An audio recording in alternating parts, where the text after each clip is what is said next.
ആരോഗ്യത്തിന് ഏറെ ഉത്തമം എന്ന് വൈദ്യലോകം പറയുന്ന ഒരു ഇനമാണ്. തീർച്ചയായും ചിരിയുടെ ലോകത്തേക്ക് നമ്മെ കൂട്ടിക്കൊണ്ടുപോകാനായി എത്തുന്നത് ഒരു വെഞ്ഞാറം മൂട്ടുകാരനാണ്. Please welcome the new heartthrob of Malayalam film industry, Suraj Vengarammoot. Come, Suraj. Please come, please.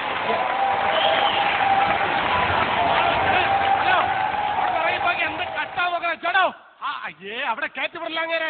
Hello mister, പോകണം. ഈ ഫാമിലാണോ? എനിക്ക് ഞാൻ അകത്തോട്ട് പോവുക. വെള്ളം ഒടിച്ച് ഈ മനുഷ്യൻ ആരാ ഇങ്ങോട്ട് കയറ്റിയത്? വെള്ളം ഒടിച്ച് ചുമ്മാ.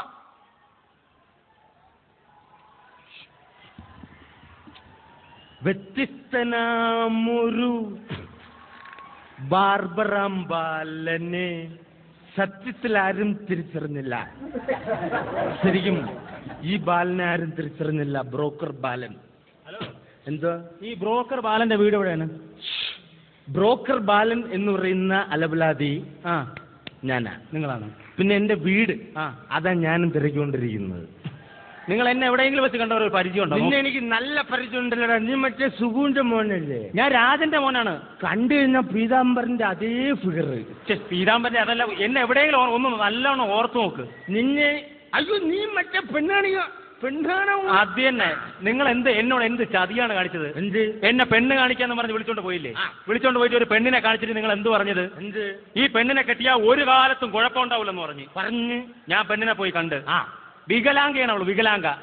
ഞാൻ നിന്നോട് എന്താ പറഞ്ഞത്? ഈ പെണ്ണിനെ കെട്ടിക്കഴിഞ്ഞാൽ ഒരു കാലത്തും കുഴപ്പമില്ലെന്ന്. ഒരു കാലത്തും വേറെ കുഴപ്പമില്ലല്ലോ. ശരിക്കും പറഞ്ഞോളൂ. അപ്പൊ നിങ്ങൾക്ക് അടി തരേണ്ടതാണ്. അത് പോട്ട് വേറെ പെണ്ണെ കൊണ്ട് കാണിച്ചില്ലേ? കാണിച്ചിട്ട് നിങ്ങൾ എന്നോട് എന്ത് പറഞ്ഞു? നല്ല കുടുംബം, നല്ല പണമുണ്ട്, പിന്നെ ഈ പെണ്ണിനെ കുറിച്ച് പറയുകയാണെങ്കിൽ പെണ്ണ് നല്ല കിളി പോലെ ഇരിക്കുമെന്ന് പറഞ്ഞു. അതെ.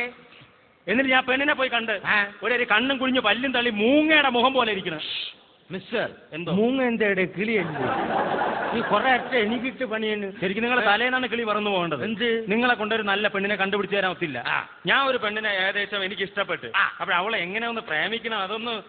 അതിന് പ്രേമിക്കാൻ പോലും നിന്റെ കുടുംബം കോഞ്ഞാട്ടായി പോകും. ഈ സ്ത്രീകളെ പൊതുവെ നാലായിട്ട് നമുക്ക് തരംതിരിക്കാം. നാലായിട്ട് തരംതിരിക്കാം. എന്തൊക്കെയാണ്? ഗേൾ ഫ്രണ്ട്, കാമുകി, വൈഫ്, പിന്നെ സ്റ്റെപ്പിന്. നാലായിട്ട് തരംതിരിക്കാം. ഇവര് 4 പേരും നമ്മുടെ മൊബൈൽ കണക്ഷനുമായിട്ട് ബന്ധപ്പെട്ടിരിക്കും. എങ്ങനെയാണ് ഈ പെണ്ണുങ്ങളെ മൊബൈൽ കണക്ഷനുമായിട്ട് ബന്ധപ്പെട്ട് കിടക്കുന്നത്? ഞാൻ പറഞ്ഞുതരാം. ഈ ഗേൾ ഫ്രണ്ട് എന്ന് പറഞ്ഞാൽ പ്രീപെയ്ഡാ. പ്രീപെയ്ഡ് അതെങ്ങനെയാണ്? നമുക്ക് ആവശ്യമുള്ളപ്പോൾ ചാർജ് ചെയ്യാം, വിളിക്കാം. ഇടയ്ക്കിടയ്ക്ക് അവളെ ചെന്ന് കണ്ടിട്ട് ഐസ്ക്രീമോ വല്ലതൊക്കെ വാങ്ങിച്ചു കൊടുത്താൽ സംഭവം ഓക്കെ. അപ്പോൾ ഈ കാമുക എന്ന് പറഞ്ഞു കഴിഞ്ഞാൽ പോസ്റ്റ് പെയ്ഡാ. പോസ്റ്റ് പെയ്ഡ് എന്ന് വെച്ചാൽ 1 വർഷത്തേക്ക് നമ്മൾ എടുക്കണം. എന്നിട്ട് പിന്നെ നമ്മൾ കല്യാണം കഴിച്ച് പോകുമല്ലോ. അപ്പോൾ ഇടയ്ക്കിടയ്ക്ക് നമ്മൾ ഇന്ന് സാരിയോ പിന്നെ തിയേറ്ററിൽ സിനിമയോ ഇങ്ങനെ 1 വർഷത്തേക്ക് മാത്രം. അത് പോസ്റ്റ് പെയ്ഡ്. അപ്പോൾ ഭാര്യ എന്ന് പറഞ്ഞാൽ ലൈഫ് ലോങ് ആണ്. ലൈഫ് ലോങ് എന്ന് വെച്ചാൽ നമ്മൾ ബില്ല് അടച്ചുകൊണ്ടേയിരിക്കണം.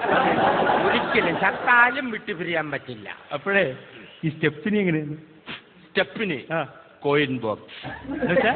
ആവശ്യമുള്ളപ്പോൾ ഇടുക, വിളിക്കുക, കട്ട് ചെയ്യുക, പോകും. അതല്ല അറിയില്ലെന്ന് എന്റെ ചേട്ടാ, എനിക്ക് അതല്ല അറിയേണ്ടത്.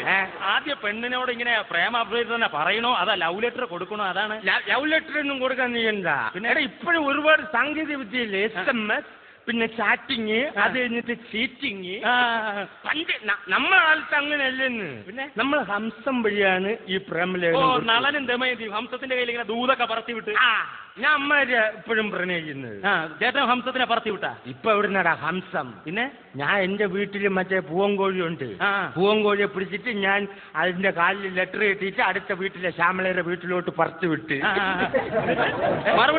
മറുപടി അപ്പൊ വന്നില്ല. അരമണിക്കൂർ കഴിഞ്ഞപ്പോ വന്നു. എന്ത് വന്ന്? ചിക്കൻ കറി നല്ല ടേസ്റ്റ്, ഇനി ഇതുവരെ കോഴികളെ പ്രതീക്ഷിക്കുന്നു. നിങ്ങളെങ്ങനെ കോഴിയെ പറത്തിക്കൊണ്ട് നടന്നോ? എന്റെ പൊന്നു ചേട്ടൻ കല്യാണം കഴിഞ്ഞൊരു ഭാര്യ ഉള്ളതല്ലേ? അതെ. എന്നിട്ട് ഇങ്ങനെ കാമുകിമാരുടെ പുറകെ ഇങ്ങനെ കറങ്ങിക്കൊണ്ട് നടക്കാൻ നിങ്ങൾ നാണമില്ലേ? ചോദിച്ചു കേട്ടല്ലോ. ഇപ്പോഴും ഇനി കാമുകരെ പുറകെ കിടക്കുന്നതിൽ നാണമില്ലേ? നീ പുരുഷന്മാർ അപകടിക്കരുത്. ഇല്ല പൊന്നു മോനെ, പവർ കട്ട് സമയത്ത് ഒരു ജനറേറ്റർ ഉള്ളത് നല്ലതല്ലേ? നല്ലത് തന്നെ. ആരെങ്കിലും ഫീസ് പോലെ ചുല്ലാതെ നോക്കാം. ഞാൻ പോട്ടെ. നിങ്ങൾ എന്തെങ്കിലും ഒരു ബുദ്ധിമുട്ടേ ഉള്ളൂ. എനിക്കിപ്പോൾ വയറ്റ് വേണേൽ ഞാൻ ഹോസ്പിറ്റലിൽ പോകാനുള്ള പരിപാടിയാണ്. നിങ്ങൾ ഹോസ്പിറ്റലിൽ നിന്ന് പോകണം. ഞാൻ MBBS ചെറുതായിട്ട് പഠിച്ചിട്ടുണ്ട്. 2 വർഷം പഠിച്ചിട്ടുള്ളതാണ്. എനിക്കറിയാം. ഒന്ന് നോക്കട്ടെ. നോക്കട്ടെ. ഇവിടെയാണ് വേദന? അവിടെയല്ല. സ്വപ്പ് കൂടെ അവിടെ മൈ ഗോഡ് ചേട്ടാ ചേട്ടൻ ഉടനെ തന്നെ ഒരു മേജർ ഓപ്പറേഷൻ വേണ്ടി വരും. ചെറുകുടലും വൻകുടലും പിണഞ്ഞു കിടക്കുകയാണ്. കയ്യ അങ്ങോട്ട് അണ്ടർവെയറിന്റെ വള്ളി കയറി പിടിച്ചിട്ട് ചെറുകുടലും വൻകുടലും ഓരോരുത്തന്മാർ ഇവിടെ തന്നെ നിൽക്കാനുള്ള സൗകര്യം ഇല്ലെന്ന്. മാന്യമായിട്ട് എവിടെയെങ്കിലും പോയി മരിക്കുന്നതിനേക്കാൾ നല്ല. Hello excuse me, where's the railway station? തൊലഞ്ഞ് വല്ല കാര്യം ഉണ്ടായിരുന്ന നേരത്തെ വീട്ടിൽ പോയാൽ മതി. ഹലോ ഹലോ ഹലോ, എന്താ please reply, where's the railway station? നമസ്കാരം. ഇംഗ്ലീഷുകാരനാ, കളി ബാലനോടാ. Hello please reply, very urgent. ചുമ്മാടാ, വേഴ്സ് ദ റെയിൽവേ സ്റ്റേഷൻ? നീ എന്താ പേടിപ്പിക്കുന്ന ഇംഗ്ലീഷ് പറഞ്ഞ്? ശ്രദ്ധിച്ചു കേട്ടോ.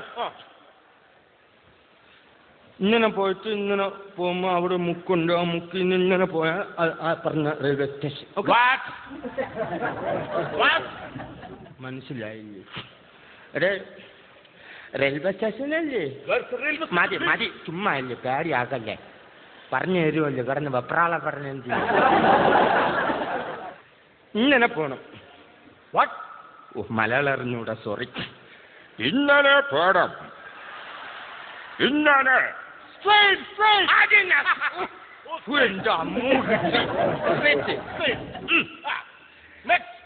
എന്നിട്ട് ഇങ്ങനെ പോണം.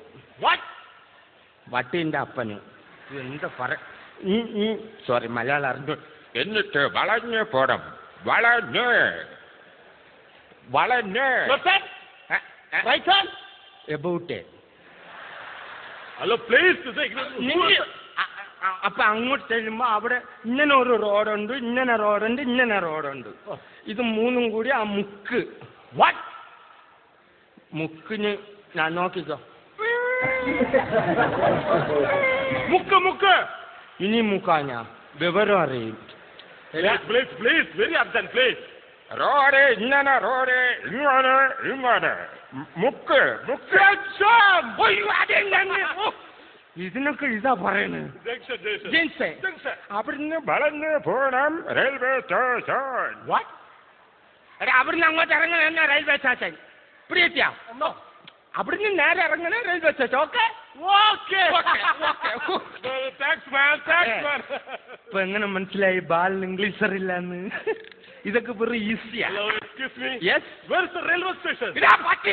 നിന്റെ കല്യാണം നാട്ടുകാർ കാര്യമായിട്ട് പറഞ്ഞു ഇങ്ങനെ പോയിട്ട് പോരാ. എന്റെ സ്വഭാവം നിനക്ക് അറിയില്ല കേട്ടാ. കേട്ടാ പോടാ പോടാ. ഓരോരുത്തന്മാർ വന്ന് കയറിക്കൊള്ളു. ഇനി ഇവിടെ നിൽക്കണ പരിപാടിയില്ല. ഞാൻ എവിടെയെങ്കിലും പോയി സ്വസ്ഥമായിട്ട് മരിക്കാൻ പോകും.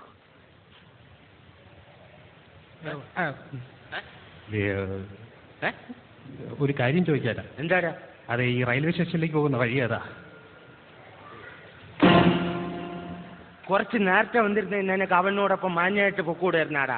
ബാക്കിയുള്ളവന്റെ തേളിൽ വന്ന് കയറേണ്ട വല്ല കാര്യമുണ്ടാ?